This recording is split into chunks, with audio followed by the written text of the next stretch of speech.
Hello students, स्वागत करता हूं मैं आपको अपने चैनल पे। आज का जो हमारा टॉपिक होने जा रहा है वो होगा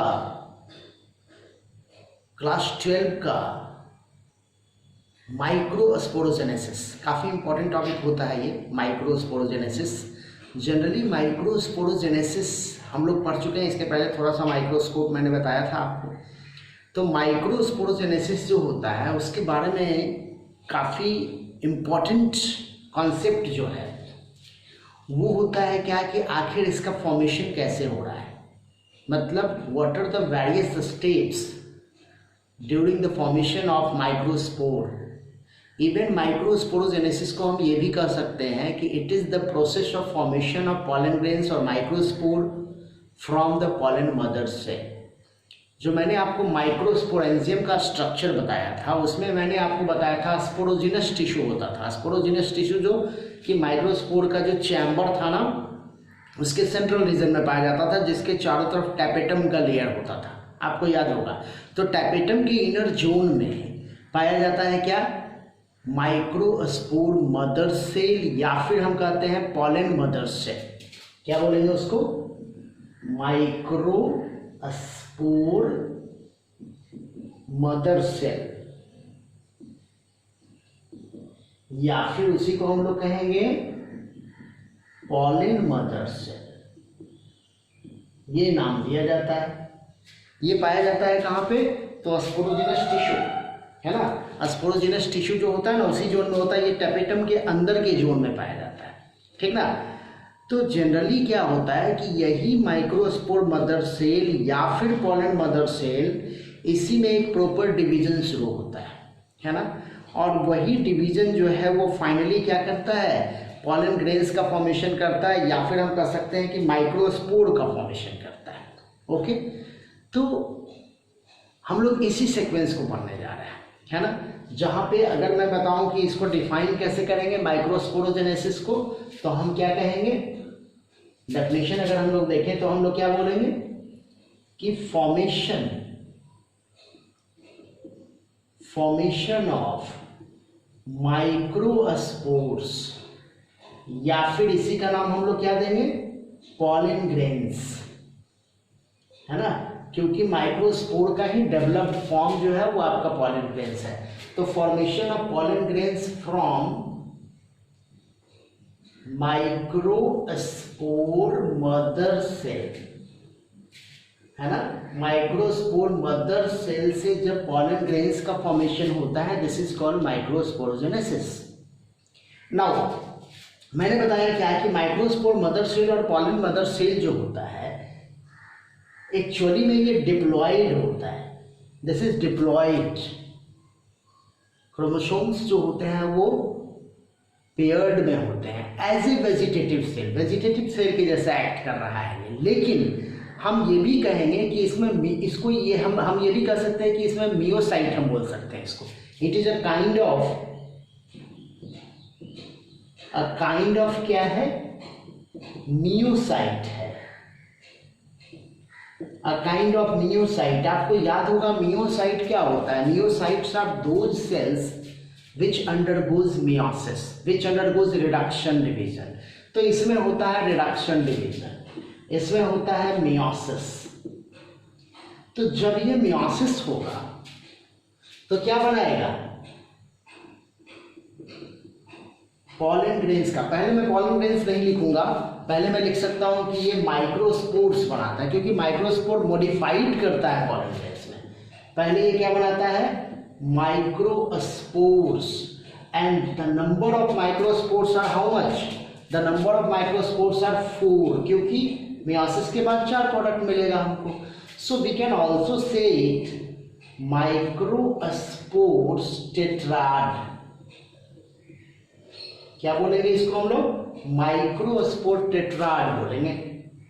अब ये माइक्रोस्पोर टेट्राड का जो फॉर्मेशन हुआ, what is the ploidy of that microspore tetrad और microspore, so they are haploid. Of course haploid because diploid cells when undergoes meiosis, then the product cells are haploid in nature। okay, so these are haploid nature। how many cells, there are 4 cells। okay, अगर हम लोग देखते हैं इसका site क्या है, the site is microsporangium.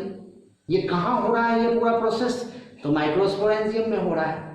Okay, अब देखिए जब ये टेट्राड का फॉर्मेशन करता है तो ये अलग अलग टाइप का टेट्राड बनता है on the basis of different species. अगर सिंपल हम लोग डिवाइड करें इसको कि अगर मोनोकॉट में हम लोग देखें या डाइकॉट में देखें तो ये कुछ अलग टाइप का टेट्राड का फॉर्मेशन करता है ना। अगर आप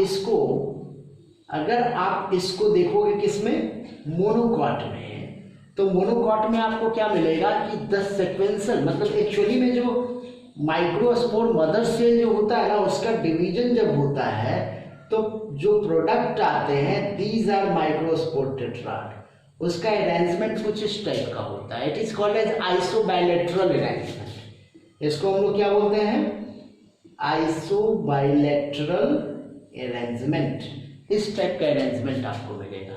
लेकिन वहीं अगर आप डाइकॉट में इसको ऑब्जर्व करोगे, डाइकॉट में अगर आप इसको देखोगे तो ये आपका टेट्राहेड्रल अरेंजमेंट होगा। मतलब ये अरेंजमेंट जो होगा ना वो कुछ इस टाइप का होगा। देखिए 3 मैंने अपर एक सेक्शन में बनाया है तो एक उसके अंदर वाले सेक्शन में होगा, मतलब एक नीचे से होगा, 3 जो होगा 1 2 3 और एक जो होगा वो नीचे होगा। This is called tetrahedral arrangement. इसको हम लोग क्या बोलेंगे, टेट्राहेड्रल। आइसोबाइलेटरल था मोनोकॉट में, इसमें क्या हो रहा है, टेट्राहेड्रल, है ना।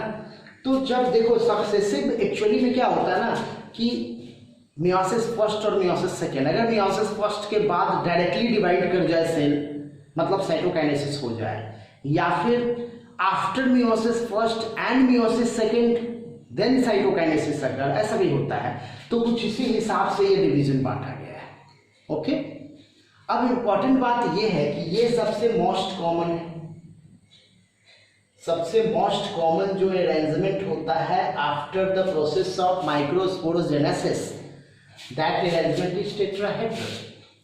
अब जब माइक्रोस्पोरोजेनेसिस होता है तो यहाँ पे टैपेटम का बड़ा इंपॉर्टेंट रोल है, क्योंकि टैपेटम जो होता है वो कुछ एंजाइम्स प्रोड्यूस करते हैं, दैट इज कैलेज, है ना, जो कैलोज को डिकम्पोज करता है, कैलोज को कह सकते हैं एडजस्ट करता है।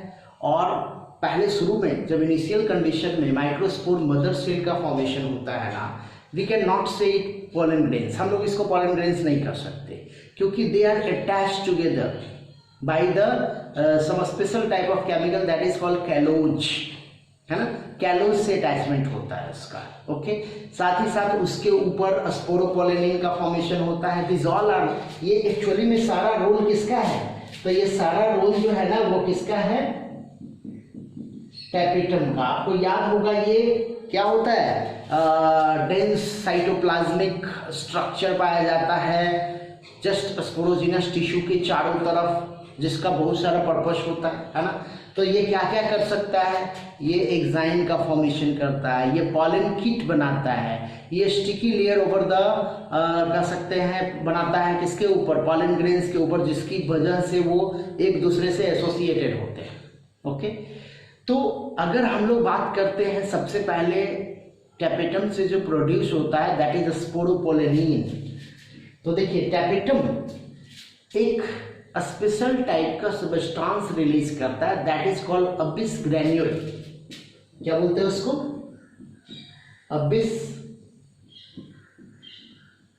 अबिस ग्रैन्यूल। ओके, सो ये जो अबिस ग्रैन्यूल आप देख रहे हो, ये अबिस ग्रैन्यूल एक्चुअली में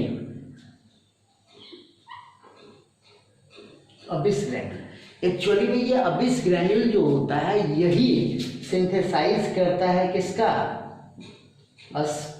स्पोरोपोलेनिन का। आपको याद होगा मैंने पिछले वीडियो में बताया स्पोरोपोलेनिन क्या होता है, तो sporopollenin a kind of fatty layer होता है, एक फैटी टाइप का सब्सटेंस होता है जो पॉलन ग्रेन्स को कह सकते हैं कि एक एक्स्ट्रा प्रोटेक्शन प्रोवाइड करता है with the help by some specific chemicals. आप देखिएगा कि स्पोरोपोलेनिन के बारे में बताया जाता है कि it is the most organic resist matter present in entire world कर सकते हैं आप इसको।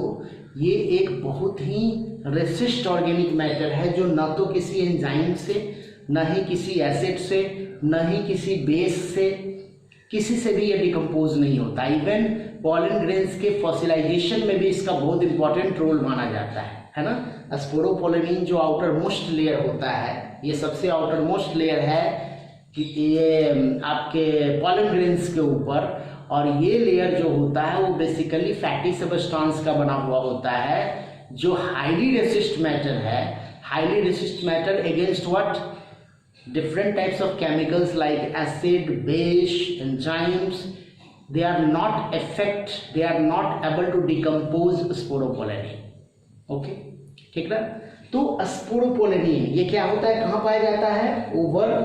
Over enzyme. तो मैंने अभी आपको बताया कि this sporopollenin is basically the product of tapetum, है ना, क्योंकि टैपेटम से अबिस ग्रैन्यूल निकलता है। अबिस ग्रैन्यूल बेसिकली फॉर्मेशन करता है स्पोरोपोलेनिन का। इसके अलावा मैंने और क्या बताया कि कैलोज जो कि पॉलन ग्रेन्स को क्या करता है, एक दूसरे से स्टिक करके रखता है। हम ये भी कर सकते हैं, है ना, पॉलन ग्रेन्स को एक दूसरे से स्टिक करके रखता है, या फिर कह सकते हैं माइक्रो पॉलन ग्रेन्स नहीं कहेंगे, माइक्रोस्पोर मदर सेल को स्टिक करके रखता है। ओके, ये भी कर सकते हो आप। तो इस तरह से हम लोगों ने देखा कि microspore mother cell, pollen mother cell meiosis करता है। मियोसिस के बाद माइक्रोस्पोर टेट्राड का फॉर्मेशन करता है। साथ ही साथ मैंने बता दिया कि मोनोकॉट में ये आइसोबाइलेटरल अरेंजमेंट होता है, जबकि डाइकॉट में ये क्या होता है, टेट्राहेड्रल अरेंजमेंट होता है, और ये सबसे मोस्ट कॉमन है।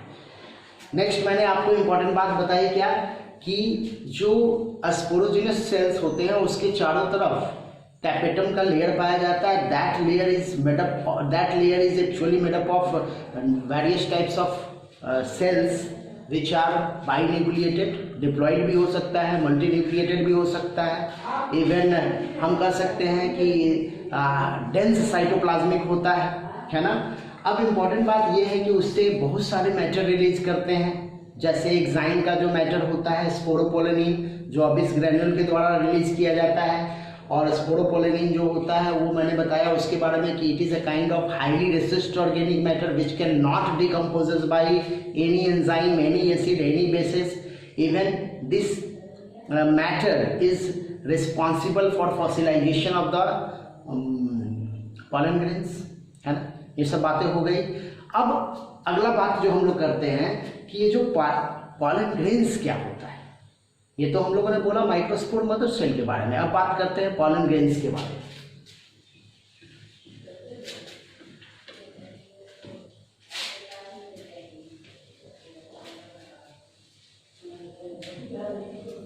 अब देखिए पॉलन ग्रेन्स को अगर हम लोग देखते हैं, पॉलन ग्रेन्स को अगर हम लोग देखते हैं तो पॉलन ग्रेन्स एक्चुअली में कैसे बनता है। सबसे पहले तो जो माइक्रोस्पोर्स जो बना, दीज माइक्रोस्पोर्स बिकम ड्राई। ये ड्राई हो जाता है। कैसे हो जाता है? तो by the decomposition of callose and even हम कह सकते हैं धीरे धीरे क्या होता है कि वो एक दूसरे से सेपरेट होने लगता है ना। और डेहिसेंस के लिए वो तैयार है। वो क्या है? डेहिसेंस के लिए तैयार है। तो जब ड्राई हो जाता है तो ड्राई होकर के वो बनाता है पॉलन ग्रेन्स। अगर एक पॉलन ग्रेन्स को देखिएगा तो कॉमनली ये स्फेरिकल होता है। हालांकि ये अदर शेप में भी हो सकता है, लेकिन प्रायः स्फेरिकल देखा गया है इसको। ओके। और अगर एवरेज साइज देखिएगा तो लगभग 20 to 50 माइक्रोमीटर का होता है। आप देखिएगा पॉलन ग्रेन्स बहुत कॉमन बात है। अगर आप चाइना रोज के फ्लावर को आप टच कीजिए उसके अपर सेक्शन में, चाइना रोज में आप देखिएगा इस टाइप से ऐसे पाया जाता है ना, इस तरह से। और तो यहाँ पे आप देखिएगा एंथर पाए जाते हैं, यहाँ पे एंथर पाए जाते हैं। तो जब आप चाइना रोज को टच करते हैं तो देखिएगा हाथ में येलोइश टाइप का आपका ग्रेनुलर सब्सटेंस लग जाता है ना। That is actually pollen grains. तो पॉलन ग्रेन्स का जो एवरेज साइज होता है वो कितना होता है? 20 to 50 माइक्रोमीटर का। अब देखिए अगर आप इसके सेल वॉल को देखोगे तो पॉलन ग्रेन्स के सेल वॉल को हम लोग बोलते हैं स्पोरोडर्म। चूंकि ये स्पोर के ऊपर का कवर है, ये स्पोरोडर्म। और स्पोरोडर्म जो होगा ना, इसमें दो टाइप के लेयर पाए जाएंगे। एक लेयर वही होगा एक्साइन, और एक लेयर जो होगा वो होगा इंटाइन। एक्साइन और इंटाइन का लेयर मिलेगा। अब एक्साइन का लेयर जो है वही बना हुआ होता है किसका, स्पोरोपोलेनिन का, है ना। और इंटाइन जो होता है ये स्पेशली बना हुआ होता है सेलुलोज और पेक्टिन का। तो हम ऐसा भी कहते हैं, इसको पेक्टोसेलुलोज भी बोला जाता है। इसके लिए टर्म यूज किया जाता है पेक्टोसेलुलोज, ठीक ना। तो पेक्टोसेलुलोज का बना होता है, सिंपली आप ये कर सकते हो, पेक्टोज और सेलुलोज, पेक्टिन और सेलुलोज दोनों का बना हुआ होता है ना। So this is about the wall of ये स्पोर मदरसन नहीं कर सकते, स्पोरोजिनस सेल्स कर सकते हैं, या फिर कर सकते हैं माइक्रोस्पोर्स। सिंपली स्पोरोजिनस सेल नहीं, माइक्रोस्पोर कर सकते हैं। ओके, तो स्पोरोडर्म हम लोग समझ गए। अब अगर हम लोग आगे की बात करते हैं तो मैं थोड़ा सा स्ट्रक्चर बता दूं इसका। पॉलन ग्रेन्स का एक बेसिक स्ट्रक्चर हम लोग देख लेते हैं, ठीक ना। तो देखिए पॉलन ग्रेन्स के बेसिक स्ट्रक्चर में आप देखिएगा तो मैंने अभी आपको बताया कि सबसे पहले तो अंदर में एक लेयर हो गया इंटाइन, दिस इज इंटाइन, और इसके ऊपर में इस तरह से एक्साइन होता है, थोड़ा सा रफ स्ट्रक्चर होता है। This is exine and this one is intine, ये है इंटाइन। ओके, ये एक्सटर्नल लेयर की बात कर रहा है। देखो एक ऐसा जगह है जहां पे इंटाइन नहीं है, सॉरी एक्साइन नहीं है। This part is called a germ pore. हम ये भी कर सकते हैं कि यहाँ पे जर्म पोर के पास स्पोरोपोलेनिन अवेलेबल नहीं है ना।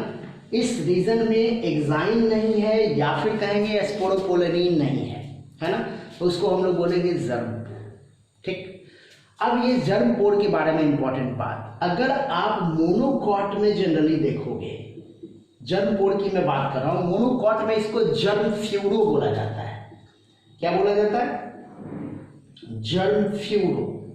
एक्चुअली में ये एक अपर्चर टाइप का होता है। अगर आप ऊपर से देखोगे ना तो इस टाइप का अपर्चर मिलेगा आपको, है ना। तो अपर्चर की वजह से इसको फ्यूरो बोलते हैं, जर्म फ्यूरो। लेकिन अगर आप डाइकॉट में आओगे तब इसको हम लोग बोलते हैं जर्म पोर।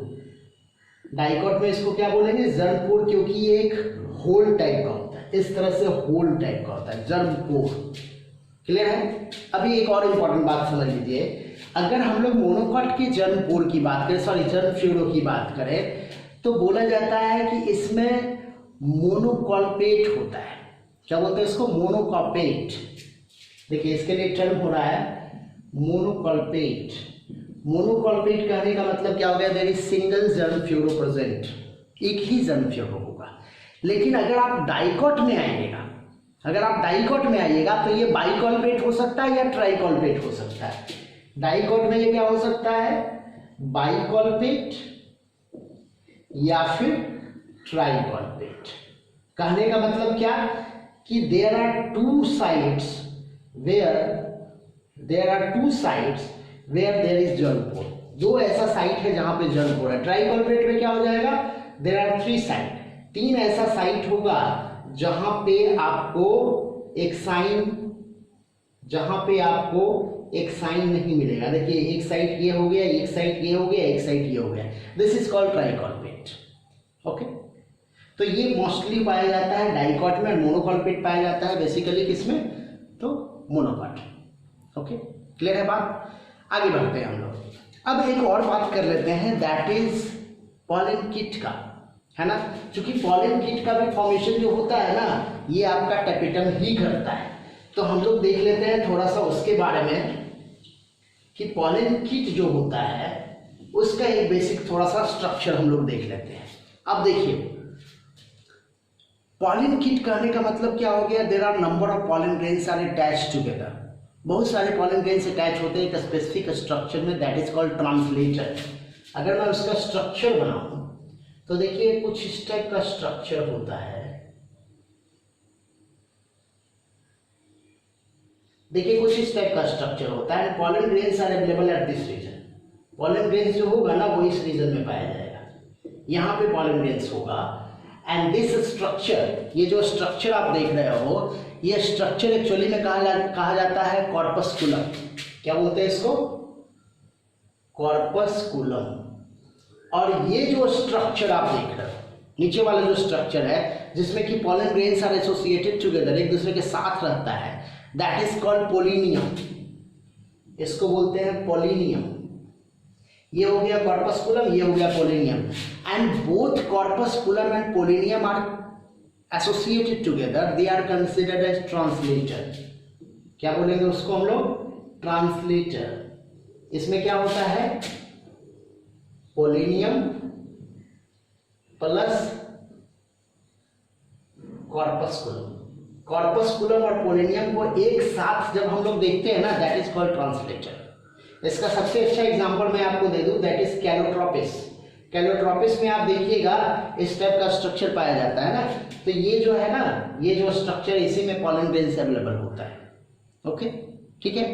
तो इस तरह से आप समझ गए होंगे कि पॉलन किट क्या होता है, या फिर आप समझ सकते हो कि पॉलिनियम क्या होता है। ये सब टर्म कभी कभी आपके सामने आ जाएगा, साइंस बुक में दिए हुए हैं। हालांकि एनसीईआरटी में इसके बारे में बहुत ज़्यादा चर्चा नहीं किया गया है, लेकिन कुछ साइंस बुक में आपको मिल जाएगा ये सब। ओके, तो इस तरह से हम लोगों ने देखा कि व्हाट इज माइक्रोस्पोरोजेनेसिस, और माइक्रोस्पोरोजेनेसिस के बाद जो टैपेटम से रिलेटेड कुछ इंफॉर्मेशन था वो मैंने आपको बता दिया।